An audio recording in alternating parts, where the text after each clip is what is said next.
poco, quiero primero dar la bienvenida a las personas que han hecho un esfuerzo por estar presentes. Este es otro, digamos, edición del seminario de UEconomía. UEconomía es la unidad de diplomas y cursos del Departamento de Economía de la Universidad de Chile. Yo soy Oscar Landerreche, soy el director del programa. Nosotros ofrecemos una variedad de diplomas y cursos para personas que desde el mundo de la empresa quieren entender los problemas económicos que estamos enfrentando, y creo que tenemos alguno que otro. No sé si piensan lo mismo. En particular, el seminario de hoy es uno que ya va como en su tercera o cuarta edición. No sé, Germán me va a decir que está asociado a uno de nuestros diplomas, uno de los que ha sido más exitosos, que es el Diploma en Extensión en Economía para la Empresa. Es un diploma que busca introducir a las personas que tienen otra formación profesional al mundo de la economía, instrumental para las decisiones y las discusiones que tiene que enfrentar la empresa. El director de este diploma es el colega y amigo Germán González, que tiene una larga trayectoria en el Ministerio de Hacienda, en el mundo académico, mundo privado, y que ya a esta altura, para los que asisten a esto, no requiere mayor presentación. Y hoy tenemos a dos invitados muy destacados, ¿no es cierto? Andrés Pérez, del Ministerio de Hacienda, ¿no es cierto? Y mi amigo y colega Jorge Zelaibe, de Scotiabank. Siempre te pierdo la pista donde está ahí, Zelaibe, así que, pero creo que está ahí en Scotiabank. Y Jorge nos advirtió que están en un momento, por alguna razón quieren que él haga una presentación ahí adentro. No sé por qué están tan inquietos, no se me ocurre qué razones podría tener, ¿no es cierto?, para que le estén pidiendo informes a Jorge Zelaibe. Jorge Zelaibe es un analista macrofinanciero de los más prestigiosos de la plaza, ¿no es cierto? Y además, por supuesto, que estábamos en la universidad juntos cuando éramos más, cuando había menos canas, ¿no es cierto? Así que nos conocemos hace mucho tiempo y le quiero agradecer que se haga el tiempo, y vamos a acomodarnos a tus posibilidades, Jorge. Entendemos que si en algún momento te tienes que desconectar, hablar y desconectar, estamos súper, lo vamos a entender perfectamente. Así que, habiendo dado esa bienvenida, le hago el pase a Germán para que introduzca y modere a los invitados. Adelante, Germán.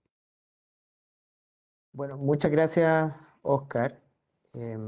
Gracias por la introducción. Efectivamente, estamos em, en esta versión del Diploma para Economía para la Empresa que parte en junio. Queremos contarles a los asistentes que estamos partiendo con la tercera versión de este diploma, que diseñamos hace un tiempo atrás y que, como Oscar decía, ha tenido muy buena recepción por parte de los alumnos. Creemos que eso es una combinación de los contenidos, de los aspectos que aborda este diploma, y también de la calidad de los profesores que tenemos, que son profesores bien eh, preparados académicamente, pero también con mucha vinculación directa con el mundo privado y con las políticas públicas. Déjenme hacer una breve introducción de este diploma para luego introducir a los expositores de hoy y dejarlos para su presentación. Básicamente lo que hicimos fue diseñar un programa pensando en los profesionales de las distintas áreas que quieren, digamos, entender un poco más el mundo económico, financiero, que está, bueno, como todos sabemos, altamente cambiante, y que necesitan, en el fondo, vemos que hay muchos profesionales que requieren tener un mayor conocimiento, entender mejor y saber cómo un poco entender todo lo que está pasando. Entonces, en este diploma lo que pretendemos es que los alumnos que participan en él sean capaces de interpretar mejor las decisiones económicas, políticas, su impacto en los mercados financieros, en la economía real, también entregar herramientas teóricas y prácticas para que nuestros alumnos y alumnas puedan liderar el proceso de toma de decisiones en su empresa. Queremos, digamos, darles las herramientas para que puedan participar de forma activa en ello, eh, que puedan ser una contraparte informada. Nosotros tenemos acá en nuestro diploma, en las primeras dos versiones y en la tercera que se está formando ahora, no solo gente de los negocios y de la ingeniería, sino que también abogados y profesionales de carreras humanistas, que lo que apuntamos con esta formación que damos en este diploma es que sean una contraparte informada en los procesos de decisiones, de elaboración de presupuestos, de escenarios, y además también para que interpreten mejor lo que está pasando en sus respectivos sectores económicos. Como dije, no se requieren conocimientos previos para entrar a este diploma, conocimientos previos en economía, Brevemente les cuento que es un diploma que tiene 6 módulos. Parte con una primera sección sobre macroeconomía a cargo del profesor Felipe Bravo. Luego tenemos un segundo módulo de política económica, donde vemos acá los efectos de la política fiscal y monetaria sobre la economía, sobre los mercados financieros. Ahí tenemos de profesor al ex subsecretario Alejandro Mico y también a Claudio Soto, que es economista jefe del Banco Santander. Ellos dos hacen ese curso. Luego tenemos un curso de análisis cuantitativo y escenarios que hace Gonzalo Arriaza. En cuarto lugar tenemos el módulo de Economía Internacional que hace Andrés Pérez, nuestro expositor invitado hoy día, que les voy a presentar en más detalle a continuación. El quinto módulo es un módulo más microeconómico que habla de economía y mercado a cargo de Felipe Jaque, actual economista jefe del Grupo Security. Y el módulo 6 es un módulo regulatorio que es un poquito distinto al anterior, pero creemos que es bien importante, bien necesario, lo hace un destacado abogado, director del Departamento de Derecho Económico de la Universidad de Chile, Agustín Barroalé. Entonces eso es básicamente el programa que parte ahora en junio, como les digo, en su tercera versión. Ahora, brevemente, déjenme presentarles a los invitados, me voy a tomar un par de minutos. Ambos son grandes amigos, ex colegas. Jorge fue mi jefe en el BVA. Trabajamos juntos en el Banco Central también, así que son dos grandes amigos por sobre todo y también dos grandes profesionales. Andrés Pérez hoy día es jefe de asesores del Ministerio de Hacienda desde junio del 2020.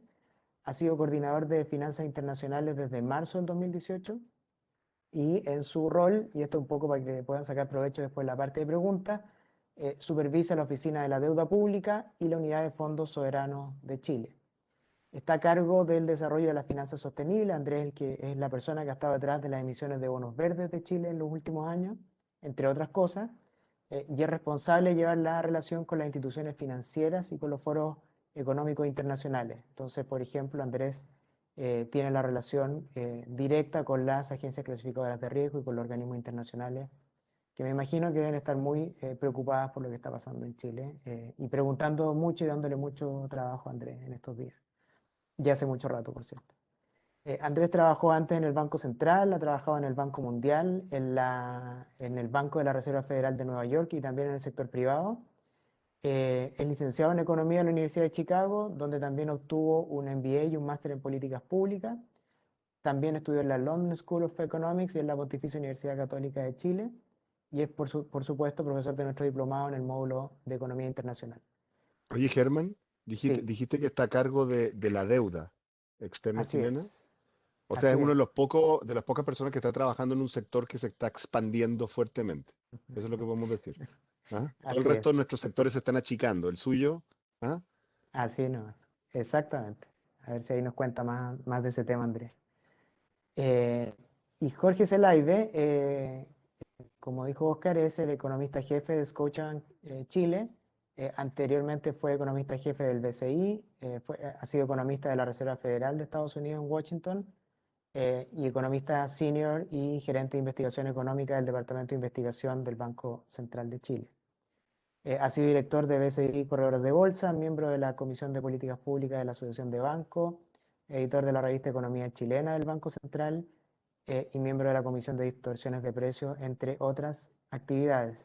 También es profesor de Macroeconomía y Finanzas Internacionales de la Universidad de Chile. Jorge obtuvo su licenciatura en Economía e Ingeniería Comercial y su máster en Finanzas de la Universidad de Chile y su doctorado en Economía de la Universidad de Nueva York. Así que, como pueden ver, tenemos dos grandes invitados y ahora les dejo la palabra porque seguramente los quieren escuchar a ellos.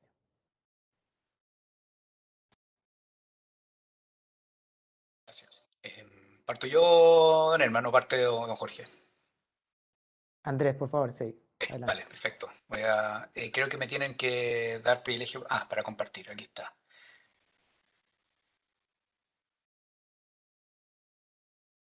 ¿Ven una presentación que dice una mirada a la economía chilena en tiempos de pandemia? Se ve. Ya, perfecto, muy bien. Voy a ver si la pongo en pantalla completa para asegurar de que... A ver. Ok, ustedes me dicen si existen algunos ajustes técnicos, ¿ya? Primero que todo, muchas gracias por la oportunidad de compartir. y entregar un poco más de perspectiva desde el punto de vista del Ministerio de Hacienda. ¿Ya? Muchas gracias, Oscar, muchas gracias, Germán. También estoy muy interesado en escuchar los comentarios de don Jorge y así como las preguntas que pueden surgir. Entonces, vamos a ir a partir. Esto es va a ser una presentación relativamente breve. Por favor, preguntas al final. Entonces, primero, esto no es una ilustración del paseo banderas, sino más bien es una gráfica que muestra la evolución de la pandemia en el mundo.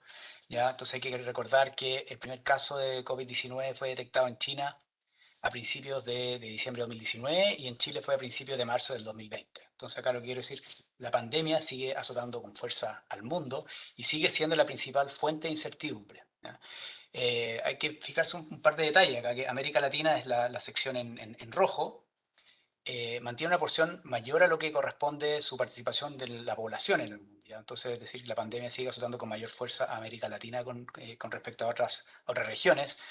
En América Latina tenemos más o menos 650 millones de personas, el 8% de la población global, pero acá se acerca más bien en torno al 20% del total de contagiados.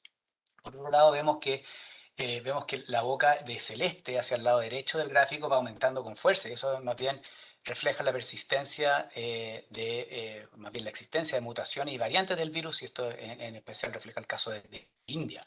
Vemos que, por ejemplo, en las últimas 24 horas han habido, sí, los números son asombrantes, son 380.000 casos en India de COVID-19 en las últimas 24 horas. O sea, es bien notable la diferencia que hay. Ahora también hay que ajustarlo por la población. Pero con todo, acá el COVID sigue siendo la principal fuente de incertidumbre en el mundo. Dicho ello, aunque esta fuente de incertidumbre sigue, hay que considerar que ha habido avances importantes en la vacunación y los estímulos sin precedentes empujan una importante recuperación de la economía mundial, Chile y sus socios comerciales. Hay que decir acá que no solo el proceso de desarrollo de la vacuna ha sido muy rápido con respecto a la historia. Por ejemplo, la fiebre amarilla, por ejemplo, se demoraron 35 años en desarrollarla. Acá, para el COVID ya fue un tema de meses con distintos avances en la tecnología. Por otro lado, los estímulos de gobierno, los bancos centrales de la autoridad regulatoria ha sido realmente sin precedentes. Y vimos incluso en Estados Unidos que ayer el presidente Joe Biden volvió a anunciar un paquete fiscal muy relevante que se complementa por sobre los otros elementos que han anunciado para apoyar a los hogares y los planes de infraestructura. Ahora, hay que recordar que Chile es una economía pequeña, abierta e integrada con el mundo. Entonces tenemos que ver que nosotros tenemos la red más amplia de acuerdos comerciales en el mundo. Tenemos acuerdos con más de 60 economías que hemos ido modernizando y profundizando y por ende, en la medida que existan vaivenes en la economía mundial, nosotros nos vamos a ver afectados. Y con eso vemos acá en el crecimiento estimado para Chile por parte del Fondo Monetario al lado izquierdo, vemos que ellos proyectan un crecimiento de 6,5% para este año y después un retroceso para el próximo año a 3,7%. Al lado derecho vemos la variación en el comercio mundial que ya se recupera con fuerza en la medida que se ha ido de a poco reabriendo la economía en el resto del mundo. Con todo el dinamismo del sector exportador de China se mantiene, que es nuestro principal socio comercial. Con todo esto se destaca también el fuerte incremento en las importaciones de cobre en marzo pasado. Hay que pensar que para Chile, China es de nuevo nuestro principal socio comercial, medido en términos nominales, para dar una noción. Entre enero y marzo de este año, contaron con cerca del 41% de las exportaciones totales del país. Ahora hay que pensar que todo esto no es necesariamente el consumo interno de la economía de China, sino más bien ellos importan distintos tipos de bienes que después vuelven a reexportar al resto del mundo, que es lo que se ve acá en la variación importante que ellos ven en exportaciones, aquí al lado izquierdo. Así también en Chile no solo cobre, ¿cierto? O sea, nosotros exportamos parte importante de nuestras exportaciones son cobre, pero también hacia China también se ha ido variando y diversificando los elementos que se exportan, incluyendo, por ejemplo, tanto arándanos como cerezas, que también se debiesen de beneficiar eventualmente en la transición en China de un modelo más hacia la inversión, hacia mayor consumo. Disculpen. También nosotros vamos a ver no solo mayor demanda por nuestros bienes y servicios, sino también hay una mejora en nuestros términos de intercambio que se ven reflejados en esta lámina por la diferencia entre el precio del cobre y el precio del petróleo. Acá están, ambos los precios futuros están indizados al 1 de enero del año pasado. Entonces, es bien relevante que ya el precio del cobre hoy oscila en torno al 60% de lo que estaba hace como un año, 3 meses. Entonces, un importante beneficio que recibe la economía chilena en términos en relación a sus términos de intercambio. Y más allá de los elementos puntuales que afectan el precio día a día, existen elementos que apuntan a cierta persistencia en el precio del cobre actual, derivado en parte de la mayor demanda por electromovilidad y elementos de acción climática que de por sí exigen un mayor share del cobre, una mayor demanda de cobre. Por otro lado, al gráfico derecho vemos que los niveles de inventario han aumentado tras alcanzar los mínimos a principios de año, ¿ya? Hoy día oscila el precio del cobre en torno a 4.50. Entonces, quizás apuntando a la misma, al título de la charla, que era, o sea, era la recuperación en V, ¿sí o no? O sea, vemos acá, efectivamente la actividad se ha recuperado rápidamente, que vemos acá hacia el lado, en los gráficos que están al lado izquierdo y el centro, pero el principal desafío, sin duda, va a ser recuperar el nivel de empleo que todavía tiene un rezago muy relevante con respecto a la actividad que hay en lo que se ve en el IMASEC y el servicios y tendencia. Y esto es a pesar de todas las iniciativas que se han tomado para reactivar el mercado laboral a la fecha, y sin duda que va a ser un desafío muy importante para asegurar un mayor empuje, mayor vigorosidad en la recuperación hacia adelante, ¿ya? Sin duda que para fortalecer la recuperación, el mercado laboral juega un rol muy importante.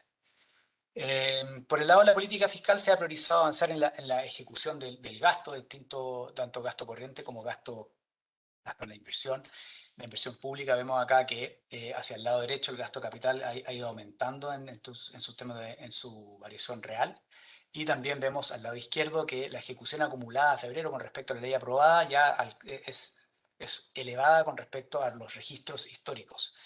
Al centro de la lámina vemos cómo se ha visto un importante crecimiento en el gasto en subsidios y donaciones. Por cierto, esta presentación la voy a hacer pública después, por si es que alguien quiere hacer algún tipo de pregunta en particular. Con todo, complementando el esfuerzo que existe por el lado de la inversión pública, existen señales de mayor dinamismo en la inversión privada, reflejado por un importante aumento de los bienes de capital. Todo esto a pesar de la incertidumbre política y económica que persiste, ¿ya? Vemos acá la inversión de maquinaria y equipo, que está en la línea azul al lado izquierdo, también ha aumentado, y también lo vimos las importaciones de bienes y capital, ¿ya? Todo esto son señales importantes que también debiésemos de esperar se confirmen en el próximo registro de catastro de la Corporación de Bienes de Capital, que debiese salir en un par de semanas, ¿ya? Entonces, el importante empuje por el lado de la demanda interna, por el lado de la inversión, se ve no solo en la inversión pública, sino también en la inversión privada. También acá la institucionalidad existente permitió o contribuyó a responder a la pandemia con un set bien amplio de medidas, ¿ya? Entonces acá yo no quiero decir, acá lo que quiero decir, lo que quiero insistir, es que Chile ha ido armando una institucionalidad económica que ha contribuido a una respuesta adecuada, tanto por el lado del seguro de cesantía, que en su momento permitió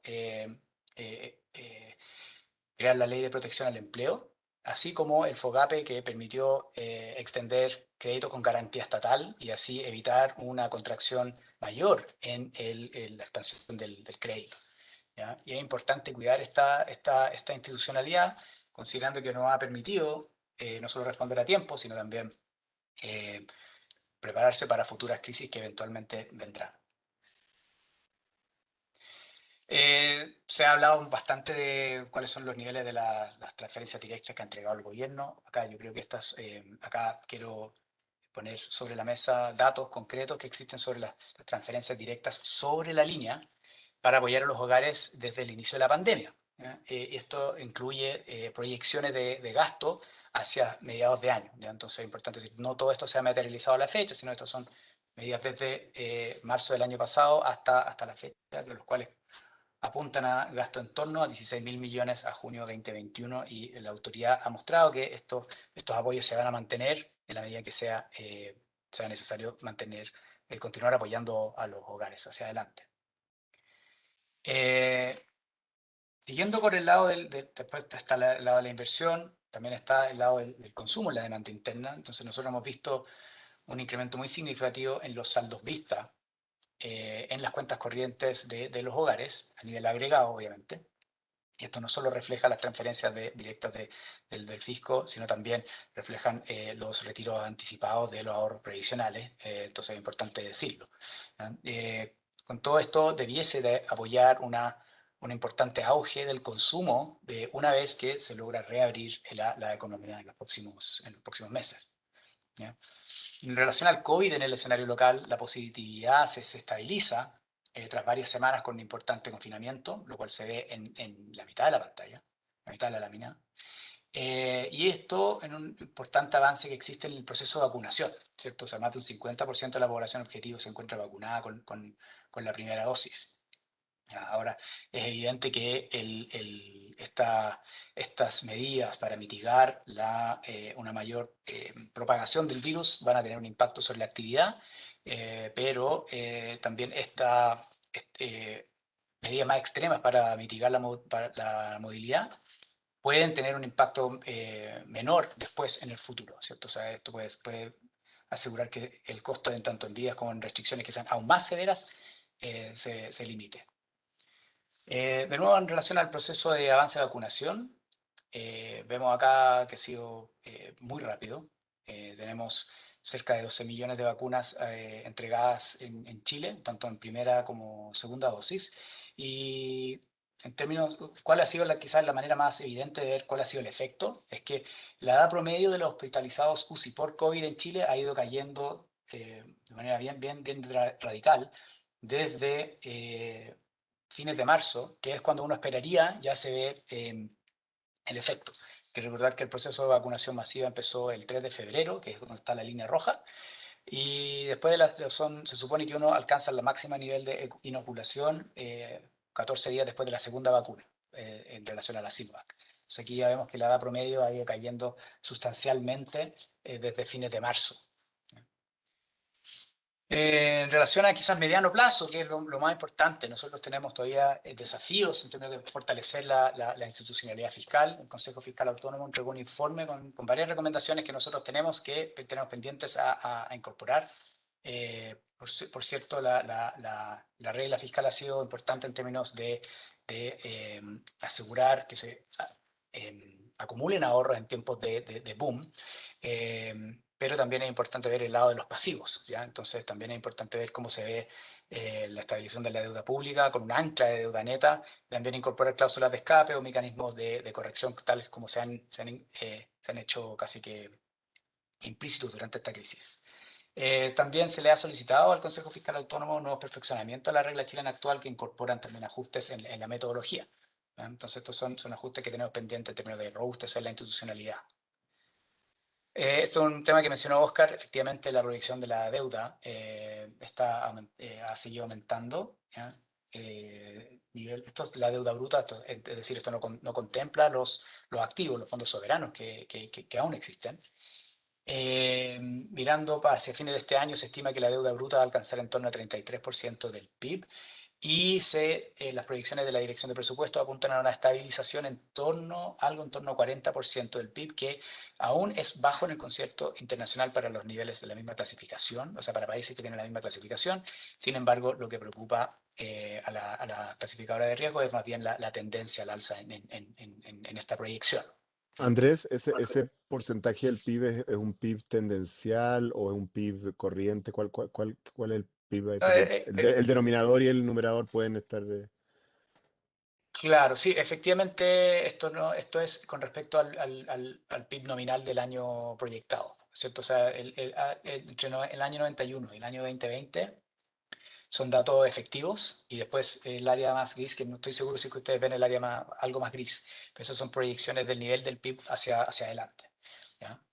Ahora, con todo, estos son desafíos mayores en términos de la gestión de la deuda pública. Es probable que hacia fines de año la deuda bruta alcance niveles en torno a 100.000 millones de dólares, cuando son montos relevantes que hay que ir gestionando en el tiempo, ¿ya? Que eso también contempla mayores gastos en intereses que podrían ser utilizados con otros frentes, ¿ya?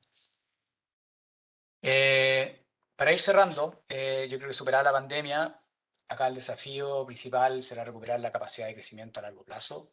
Sin crecimiento es imposible generar política social de una manera sostenible, sustentable en el tiempo. Y la manera más responsable de asegurar que se pueda llegar a disminuir los niveles de pobreza de manera sostenible en el tiempo es con un mayor nivel de crecimiento. Estos desafíos también son relevantes considerando que, especialmente en la región de América Latina, se estima que la pobreza va a aumentar tras la salida de la pandemia y también los niveles de desigualdad también debiesen de aumentar. Por ende, el recuperar el crecimiento es un desafío mayor. Muchas gracias.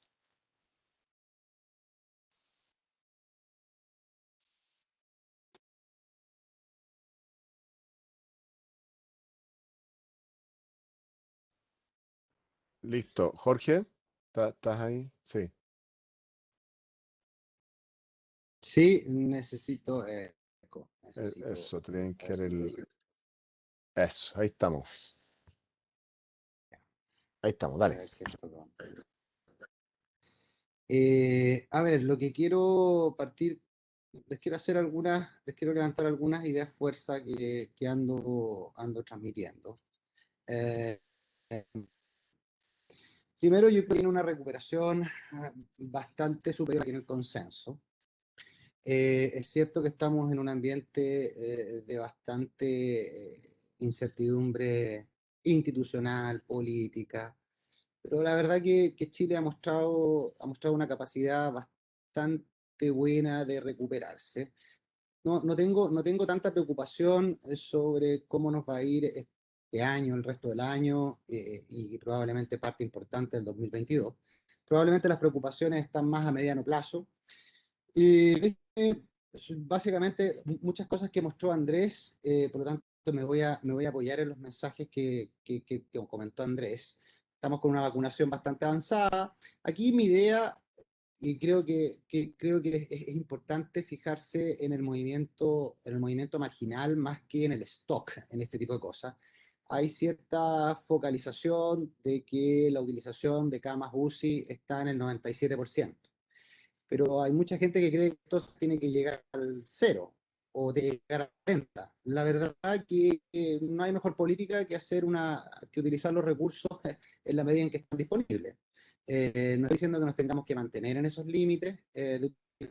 Claramente tenemos que mirar hacia el lado la recuperación de la economía, la recuperación de los puestos de trabajo, la recuperación de la inversión, que gatilla la recuperación de estos puestos de trabajo. Por lo tanto, mi idea fuerza aquí es no esperaría que la autoridad y ni siquiera los voceros que están asesorando a la autoridad bajo cuerda levanten que la utilización de camas UCI tiene que llegar a niveles prepandemia. Es decir, estamos en medio de una pandemia y por lo tanto una utilización de las camas UCI en torno al 80% es algo probablemente con lo que nos vamos a tener que acostumbrar.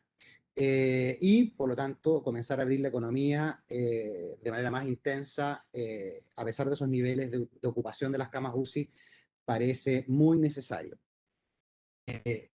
Tomando ese escenario, lo que está viendo, por lo menos antes de proyectar, está viendo una heterogeneidad bastante muy de la mano de la pandemia. Es decir, aquí comercio vuela y vuela por el delivery. Ahí le voy a mostrar bastante novedosos para algunos. También la manufactura, particularmente la manufactura que abastece al comercio, a los alimentos.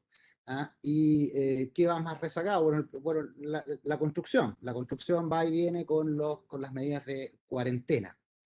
Y mucho más atrás, obviamente, está servicio. A pesar de esta heterogeneidad que ha sido reportada por todos los analistas, uno ve que en general la actividad en su conjunto está llegando a niveles prepandemia. De hecho, si en marzo deberíamos haber llegado, lamentablemente no lo hicimos por las medidas de confinamiento, y en abril tampoco lo vamos a hacer, pero en la medida en que nos comenzamos a confinar, vamos a llegar este mismo año a los niveles de pandemia. Este es un porque claramente muestra la resiliencia de parte de la economía chilena.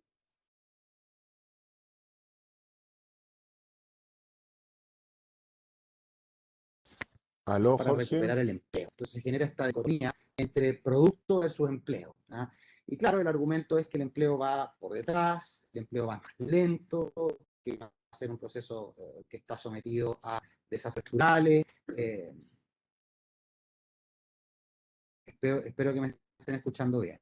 Si Sí, no, por favor Jorge, me comentan. Jorge, quizá corta Bueno, tu ahí se ve cámara. un poco lo que significó en términos... ¿Hay problemas con mi cámara? No, es que si cortas la cámara vamos a privilegiar el audio. Quizá en este momento podría ser porque se te está cortando a veces el Perfecto, audio. ¿Ya? perfecto. Déjame-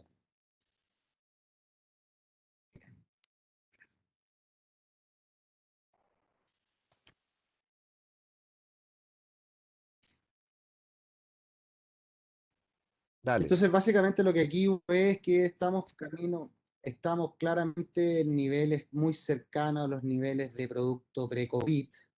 Es la verdad que no es muy sexy, estamos en el Producto Interno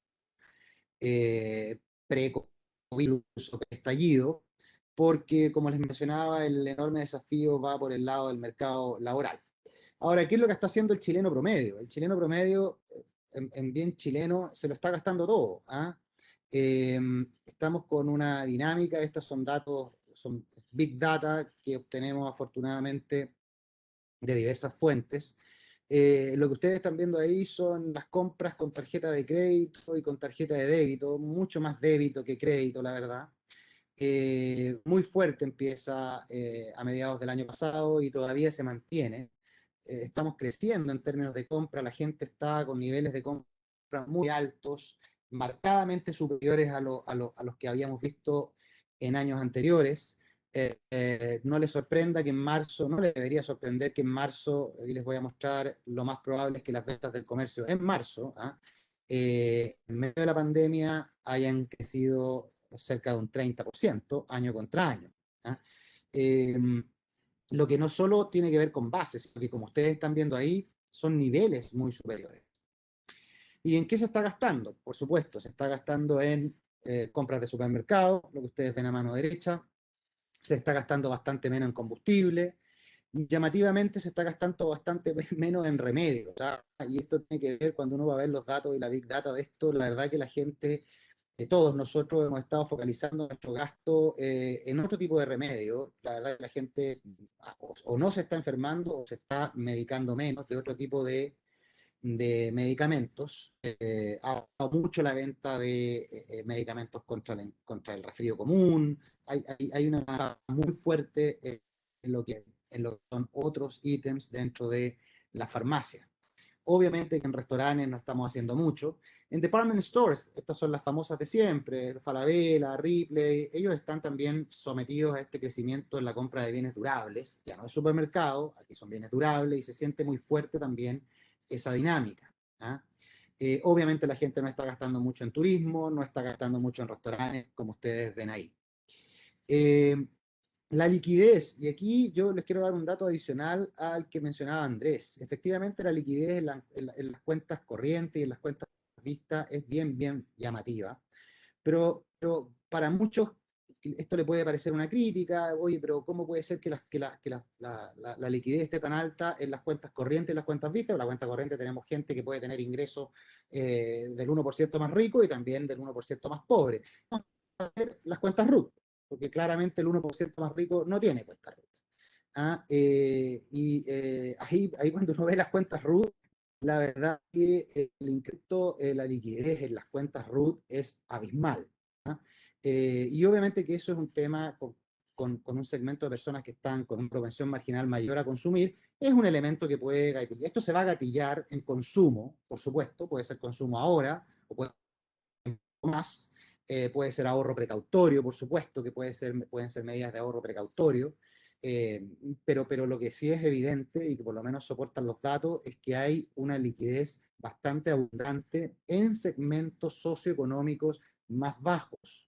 Por lo tanto, uno en ese momento obviamente se cuestiona este diagnóstico respecto a que hay tan poca ayuda, y esto probablemente tiene que ver con que la ayuda ha llegado, pero ha llegado muy de la mano de la propia desinversión, o en una proporción mayor de la desinversión de los ahorros de las mismas personas que los pasaron a estas cuentas de alta liquidez.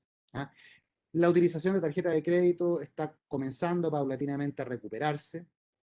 Aquí ustedes ven la venta de automóviles también muy fuerte, las ventas del comercio, ahí están viendo cómo va a crecer nuevamente, vamos a llegar a un crecimiento de ventas del comercio muy cercano al 30% en el mes de marzo, muy relevante. ¿Por qué estoy tan optimista respecto al crecimiento de la economía chilena? Porque hay indicios ya evidentes de que hay temas estadísticos, entramos muy bien al año, terminamos muy bien el año pasado, eso ya es un tema estadístico que nos da buenas bases de entrada, una economía que se ha tendido a estabilizar, se ha tendido a adaptar a las medidas de confinamiento, pero también estamos viendo crecimiento en las exportaciones mineras, alguna recuperación en las exportaciones industriales, recuperación en las importaciones de consumo, evidente, con el boom de consumo que estamos teniendo, pero también recuperación en las importaciones de bienes de capital. ¿Ah? El empleo va lento, el ritmo de creación de empleo va lento, y va lento particularmente en aquellas actividades que requieren más interacción social. Y esto obviamente es el enorme desafío, y se transforma evidentemente en un desafío político. ¿Y por qué se transforma en un desafío político? Porque a nadie le va a preocupar, y a nadie de hecho le preocupa mucho, mantener el nivel de Producto Interno Bruto o recuperar la inversión. Lo que les preocupa un poco es recuperar el empleo, recuperar el empleo asalariado, obviamente de calidad, y también recuperar el empleo informal. También es una de las grandes demandas que hoy día tiene la gente. Y en esa medida en la que vemos una dicotomía entre el crecimiento del producto y la recuperación del empleo, se transforma en un enorme caldo de cultivo para propuestas que muchas veces dejan de lado el juicio más técnico.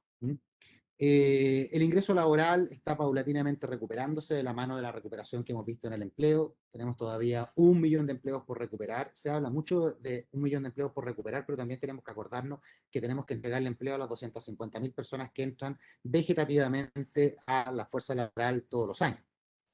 Entonces el desafío es mayúsculo. Ahora, ¿qué herramientas tenemos? Y esto yo diría que es lo más importante, y Andrés lo mencionó también. Tenemos una cantidad enorme de inversión en el pipeline. Tenemos mucha inversión en la bandeja de entrada que tenemos que empezar a ejecutar. Y la gracia de esta inversión es que hay inversión en bastantes sectores. Ahora, ¿será porque Chile se hizo muy atractivo? La verdad es que peculiarmente este año, la participación de la inversión pública y la inversión total es muy superior a la de un año normal. Y eso se debe a que muchos hospitales no se hicieron en pandemia y se empiezan ahora a hacer, algunos de ellos concesionados. Tenemos más de 3.000 millones de dólares en concesiones, solamente de hospitales, otras de infraestructura. Tenemos inversión pública, tenemos mucha inversión privada en el sector minero. Con estos precios del cobre, cabe poca duda que se va a hacer. Esta inversión privada, esta inversión pública es bastante ortogonal al escenario político y está mucho más sometido al escenario sanitario. Es decir, si tenemos las condiciones sanitarias, esa inversión pública se va a hacer. ¿Ah? Obviamente la inversión privada está mucho más sometida a las condiciones políticas, a la discusión parlamentaria, a los eventos que estamos viendo en el margen. Pero por ahora, las buenas noticias son que no hemos tenido relevantes salidas de proyectos de inversión en catastro de bienes de capital. Por el contrario, se han ido agregando nuevos proyectos. Entonces, en la medida en que, dado el proceso de vacunación, que ha sido relativamente exitoso en Chile, como Andrés, nosotros deberíamos tener algún grado de esperanza de que el segundo semestre esta inversión va a ser capaz de comenzar a concretarse con mayor intensidad y va a generar tracción sobre el empleo.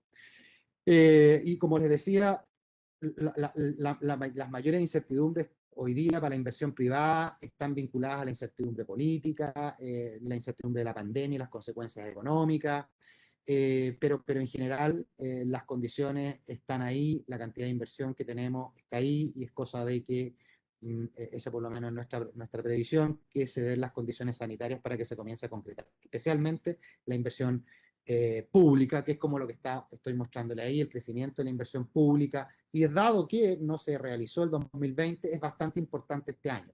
Y lo bueno de eso es que esa inversión es bien ortogonal, insisto, al escenario político. ¿Ah? Obviamente que esto va a la mano de la recuperación que han tenido algunos activos chilenos, como el IPSA. Ustedes ven a mano izquierda cómo conmueve estos bienes de capital con el IPSA. En el margen estamos viendo un fuerte desplome del IPSA que tiene que ver con esta expectativa de retiro sucesivos, no solo sucesivos retiros que afecten la bolsa, sino que también estamos viendo impactos a nivel de las tasas de interés. Son elementos que hay que contener, que no se puede permitir que el tiempo, porque básicamente se pasan a el costo de las empresas y de las personas. Por tanto, desde el punto de vista de las instituciones que tienen que entregarnos calma, ojalá durante los próximos días, particularmente por atención por el Banco Central, pero también necesitamos alguna señal por parte del ámbito político, del gobierno, que nos tranquilice un poco, porque lo que estamos viendo tiene un carácter relativamente dramático en términos de tasas de interés, que son básicamente bastante más transversales socioeconómicamente. El tema bursátil probablemente está bastante más sometido hacia algunos grupos de interés, pero también está dando síntomas de una enorme fragilidad. Y esto tiene que ver, como les digo, producto de no solo la desinversión de la AFP, sino también de el escenario bastante complicado que tiene el gobierno y nuestro Congreso. El crecimiento del crédito va muy lento. ¿Y por qué va lento? No va lento por la oferta. Las condiciones están muy, muy favorables para continuar pidiendo crédito. Están más lentas por el lado de la demanda. Y eso se debe a que tanto empresas como personas están muy llenas de liquidez. Eso es relativamente usual después de una fuerte inyección de liquidez. Es decir, tuvimos el FOGAPE, que fue bastante exitoso, el FOGAPE 1, cerca de 14 millones que se inyectaron a empresas que tienen ventas por menos de 1 millón de UEFs. También el FOGAPE 2 lleva algo en torno a 2 millones de dólares prestados, mucho menos dinámico, pero básicamente con empresas que están con bastante liquidez, especialmente las pymes. Entonces, obviamente, la demanda por crédito está siendo muy floja, a pesar de que las condiciones financieras permanecen bastante laxas. No, probablemente no lo que está pasando muy en margen, donde, insisto, necesitamos algún grado de contención pronto, porque esto se puede transformar en un escenario complicado para el costo de las familias y las empresas, una vez que efectivamente comiencen a demandar crédito. La inflación, la verdad que la inflación está cada vez está teniendo cada vez mayores grados de incertidumbre. Yo soy de aquellos que creen que la inflación se contiene el segundo semestre a pesar del tercer retiro. Espero que en la medida en que las cadenas de distribución se normalicen, deberíamos ver con mayor fuerza la caída del tipo de cambio y el consecuente traspaso hacia los bienes transables. Es cierto que vamos a ver alguna recuperación de la inflación de servicios, pero esta inflación de servicios está muy sometida al ruido electoral.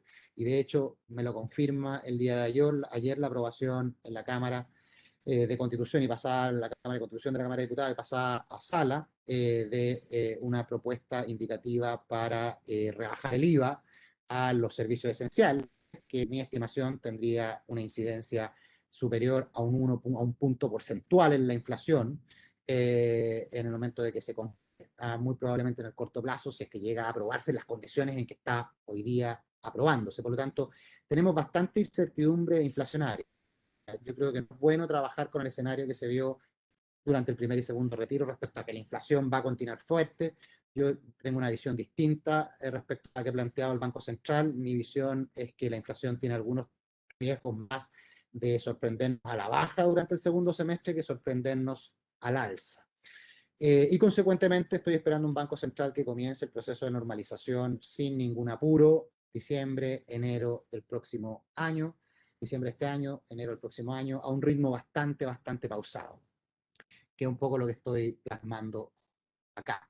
Ahora, respecto a las proyecciones puntuales, como yo les dije, yo me ubico en la parte derecha de la distribución, viene en la cola, creo que Chile va a crecer un 7,5%, superior al rango de 6 a 7 que tiene el Banco Central, y mi impresión es que con este nuevo retiro, y en la medida en que se contengan el estrés financiero que está sufriendo hoy día el mercado, particularmente el mercado de tasas de interés, uno podría hoy día levantar incluso algo más esta proyección en al menos medio punto porcentual, es decir, están dadas las condiciones para que eso se dé, y probablemente Chile va a ser de los países que mayor crecimiento va a tener en Latinoamérica. ¿ah?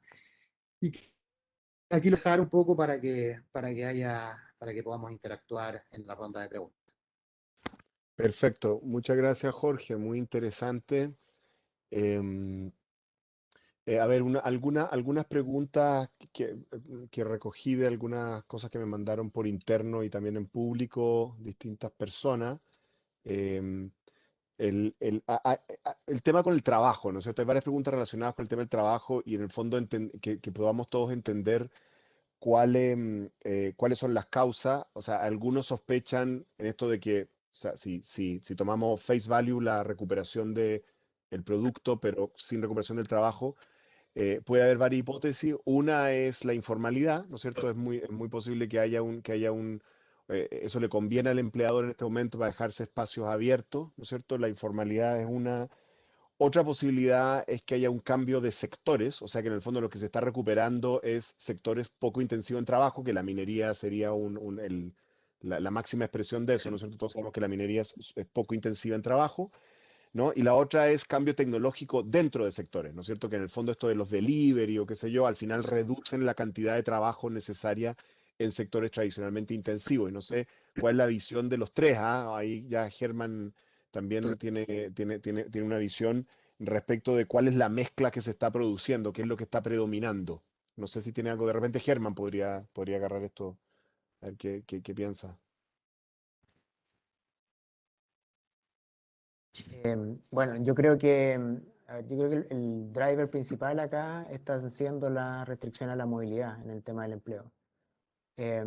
Nosotros hemos visto experiencias, por ejemplo, en países como en Canadá y Australia, donde el empleo se ha recuperado bastante rápido, se ha hecho la recuperación en B, en línea con la recuperación de la actividad económica, y pienso que hoy día la situación tiene que ver mucho con la incertidumbre respecto de la apertura, porque los sectores más afectados son restaurantes, hoteles, turismo, transporte, ¿cierto? En la medida que esos sectores no tengan una visión clara respecto de lo que viene, va a ser bien difícil que tengamos una recuperación sostenida del empleo en esos sectores. Yo creo que eso, por cierto, hay factores más de largo plazo, ¿cierto? Y más estructurales que tienen que ver con el cambio tecnológico que es acelerado y que eso más bien tiene que ver con la tendencia. Yo creo que con la situación cíclica, hoy día estamos muy dependientes de las condiciones sanitarias. Y creo que eso es el principal factor que está detrás de la lenta recuperación del empleo, mientras las empresas del retail, que sea de la entretención, el turismo, no tengan claridad de que pueden abrir y hacerlo de forma sostenida, va a ser bien difícil que tengamos una recuperación completa del empleo. Esa es mi primera Perfecto. reacción. Andrés, y no, y adicionarte que antes del estallido, incluso antes de la pandemia, ya teníamos indicadores medio malena de temas de informalidad, ¿ah? O sea, ya había ocurrido, algo de eso tenía que ver con la inmigración, había una serie de fenómenos ocurriendo, digamos, como dice Germán, más estructurales, pero que capaz que esto como que acelera esos procesos, quizás, no sé, eso es como una preocupación que yo tengo, porque en la medida en que hay informalidad, obviamente el Estado pierde instrumentos para tratar a las personas, para ayudar, ¿no? Para apoyar, etcétera. No sé cuál es tu visión en esto, Andrés. Sí, yo creo que efectivamente algo que la crisis ha desnudado de cierta manera es la vulnerabilidad que tienen los sectores informales y eh, las dificultades que tiene el Estado para entregar las ayudas de una cierta intensidad de manera oportuna. Y efectivamente esta crisis ha sido tan intensa que ha desnudado no solo estas debilidades, sino también las respuestas de política pueden efectivamente como acentuar estas diferencias en el tiempo, considerando también ciertas rigideces que existen en la infraestructura, como la institucionalidad del mercado laboral en Chile. Con todo, yo creo que o sea, en la crisis financiera del 2009, siempre se hablaba en Estados Unidos de don't let a crisis go to waste. O sea, en este sentido hay que tomar estas oportunidades para justamente tomar acción y ver cómo se puede asegurar una mayor vigorosidad en la recuperación, mayor formalidad en el mercado laboral y también, sin duda, yo creo que la principal fuente de incertidumbre sigue siendo la incertidumbre política económica reinante, que eso debiese de contribuir. Una vez que eso se disipe, se debiese de contribuir a mayor dinamismo en la creación de empleo. Perfecto. Oye, Jorge, déjame agarrar otra pregunta también que me han llegado un par de consultas que tiene que ver con esta entusiasmo de inversión, ¿no es cierto? Como que tú decías, bueno, está la parte pública que tiene su lógica propia, ¿no? Pero está la parte privada y ahí como que yo veía en las consultas varias hipótesis y te las tiro a ver cuál es la mezcla que tú dices. Una es, por supuesto, está el precio del cobre y la minería, eso es evidente, ¿no? Pero la otra es que efectivamente antes incluso del estallido social también es cierto de que había ocurrido esta desaceleración de la economía bien fuerte, ¿no? Después del primer año de este gobierno se había pegado una desacelerada y se hablaba mucho en el sector privado de que había un cierto stand-by con muchas inversiones, ¿no? Que alguna gente tenía como ganas de invertir y de repente vio que las cosas no estaban tan bien, que algunas de las cosas que había prometido quizá el presidente no la había poder entregar, las rebajas tributarias y demás, y como que se chupó, ¿no es cierto? Entonces, en el fondo había como un stock de inversiones esperando. ¿Y qué es lo que ocurre con la pandemia y todo lo demás? Bueno, primero hay liquidez, ¿no? Hay lucas afuera, adentro, hay lucas, hay liquidez, hay plata. Y además el tipo de cambio también puede ayudar si es que uno quiere comprar maquinaria, el cobre te ayuda por ese lado, digamos, ¿no? Entonces, esa puede ser una mezcla. eh, y no sé, ¿cuál es la mezcla? ¿Cuál es la historia que tú tienes más en la cabeza? ¿Estáis muteado? Sí, la historia del cobre me parece que no es la razón por la cual hemos visto que hayan entrado proyectos adicionales. Básicamente ha sido la razón por la cual los proyectos no se han caído en el sector privado. Sí, yo te diría que va por ese lado. Y lo que veo, y aquí hay un tema que yo partí la presentación comentándoles que estoy bastante auspicioso en lo que viene durante los próximos 4 trimestres, probablemente 5 trimestres, y es que tuvimos este glut de inversión que tú mencionas. Es decir, no es que Chile de pronto se transformó en una supereconomía donde hay que invertir. Es básicamente que no hicimos los 4 hospitales que teníamos que hacer el año pasado y no hicimos todos los hospitales que teníamos que hacer el 2019. Entonces se nos juntaron una cantidad de hospitales que estamos empezando a hacer ahora, que ya se licitó el primer trimestre de este año en La Serena, y así viene una seguidilla de licitaciones de hospitales, de infraestructura pública, de inversión privada, como tú dices, que no se hizo. Entonces, básicamente se movió la ejecución de la inversión con una mayor intensidad, particularmente, que es un tema no menor esto, de que con una mayor intensidad de inversión pública en la inversión total. Entonces eso da muchos grados Claro. de certidumbre respecto a que se va a ejecutar. Entonces, ¿qué me preocupa de esto? Me preocupa más el mediano plazo, porque efectivamente a mediano plazo comienzan más efectivamente las evaluaciones de la inversión a mediano plazo. Y la pregunta que se va a hacer un inversionista minero hoy día es si Obvio. efectivamente levanto un nuevo proyecto, levanto una nueva prospección en Chile en las condiciones actuales. Y eso es pensar ya de cara al 2023 en adelante. Y por eso estoy tan optimista en el Claro. corto, pero estoy Po- más cauteloso hacia mediano plazo. Por otro lado, para ponerme como en el campo optimista de Celaibe, digamos, a veces yo, tú sabes, estoy menos optimista, pero también es cierto de que es como que en la imagen que tú estás construyendo, en el corto plazo tenemos estas dinámicas que ya están como dadas, como tienen cierta histérisis, pero esas preguntas estructurales también tienen tiempo para resolverse hasta que se resuelvan las elecciones. Entonces, me parece como natural que la gente, los inversionistas externos quieran ver cómo salen estos procesos electorales en Chile, digamos. Y todo eso va a estar durante la segunda semestre de este año, y ahí ya uno puede ver a ver qué hacemos estructuralmente en Chile, ¿no es cierto? Hay como una especie como de secuencia ahí, como bien natural, no sé si te parece. Hay otra pregunta Sí, acá. Sí, dale. no, No, así es, así es. Ok, hay una pregunta que hicieron alguna sorpresa con lo que se ve con el crédito en lo que tú mostraste.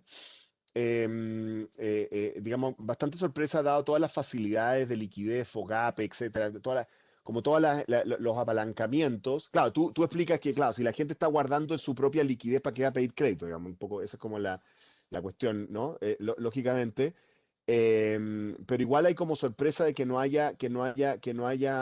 hayan dado, ¿no? Hay bastantes personas que lo manifiestan. Yo creo que no sé si ya estaba ocurriendo antes de los retiros. Eso de repente sería una manera de como de testear esto, porque quizá si antes de los retiros ya en el fondo el FOGAPE no estaba siendo efectivo en apalancar, uno podría atribuírselo o a problemas de implementación, que no sería tan terriblemente raro tampoco, ¿no?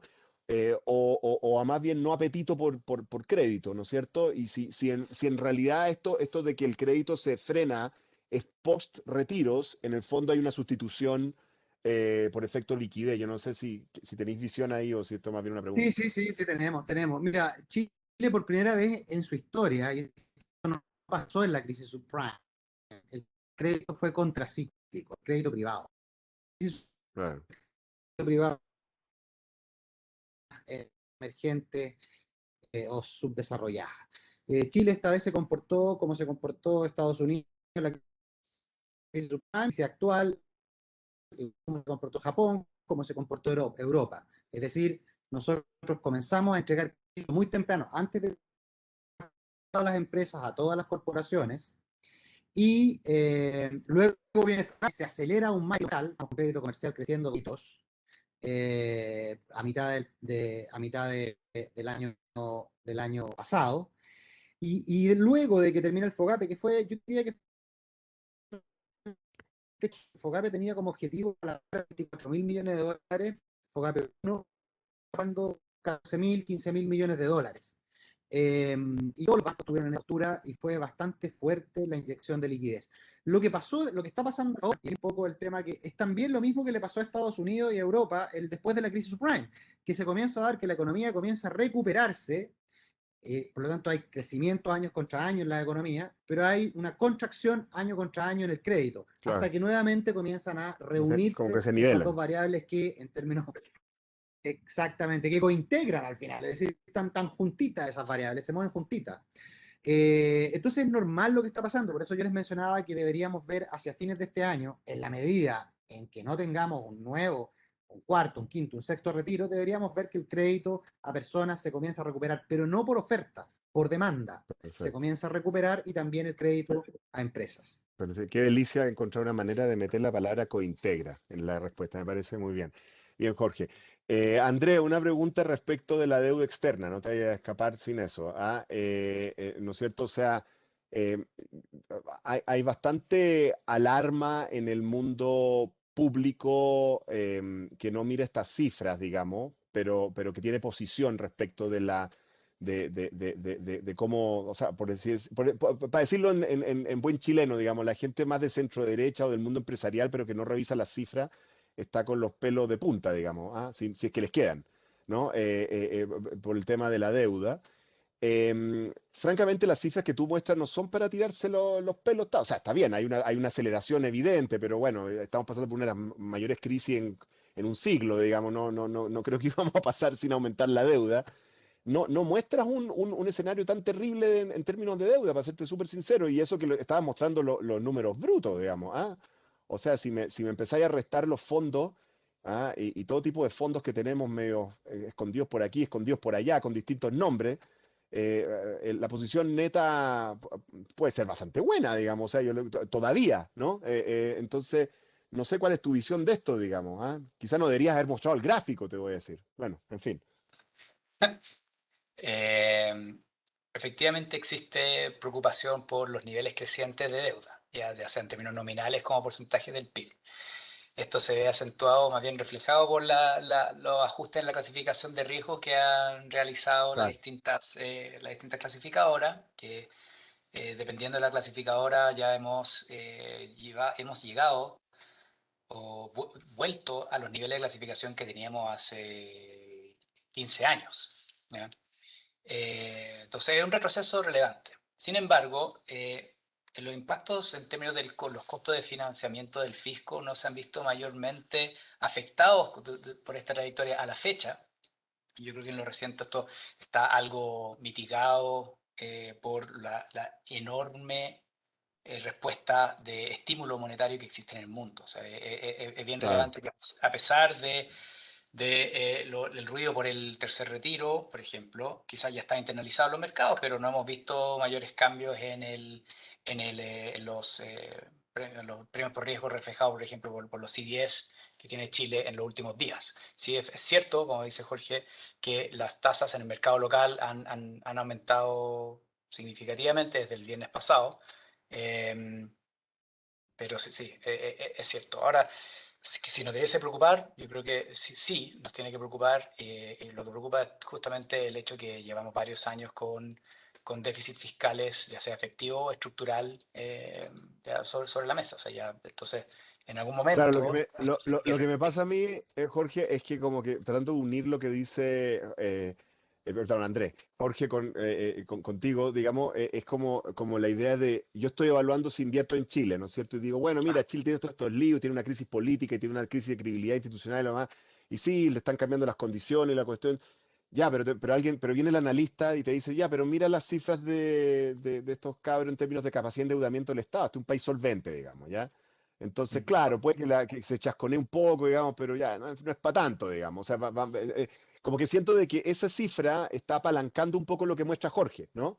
Porque todos sabemos que al final cuando se hacen los análisis para clasificación de riesgo, sí, hay un juicio y todo lo demás, pero entran estas fórmulas en donde pesa mucho cosas como súper fundamentales como niveles de endeudamiento, ¿no es cierto? Sí, eso también es cierto, pero quizás de manera cualitativa. Cuando yo entré al gobierno hace 3 años, el análisis que hacían los inversionistas en la parte macrofiscal eran con suerte 5 minutos, y ahora estoy dedicando bastante más. Entonces Está quizás es bien, otra manera de verlo, ¿ya? está bien. Ya, está bien. Bueno, se nos acabó el tiempo. Yo quería agradecerle a Germán González, a Jorge Zelaibe, a Andrés Pérez la participación. Es un tema muy interesante. Hay muchas cosas para desarrollar. Quiero agradecerle que se haya tomado el tiempo. Yo sé que Jorge estabas complicado y agradecerte tu participación y tu ayuda en nuestros diplomas. Reiterar que esta es una presentación de UEconomía, la unidad de diplomas y cursos del Departamento de Economía. Esta es una presentación del diploma en Economía para la Empresa que dirige el profesor Germán González y donde tanto Jorge como Andrés son profesores, si no me equivoco, estoy mal, ¿no es cierto? Y por lo tanto, invitarlo a ustedes a mirar ese programa si es que les parece atractivo o compartirlo con otras personas. Y nada, aprovecho simplemente de hacer notar que Andrés Pérez tiene una colección de figuritas de Star Wars al lado suyo. ¿No es cierto? ¿No es cierto? Y Efectivamente. que la fuerza te acompañe, ¿ah? Eso es todo lo que te podemos decir, porque este es un momento Muchas difícil, gracias. ¿ah? Ahí me están Y, cuidando, y nos efectivamente. estamos viendo en el próximo seminario. Chao a todos. Muchas gracias. Hasta luego. Chaito. Chao, que estén Chao. muy bien, gracias.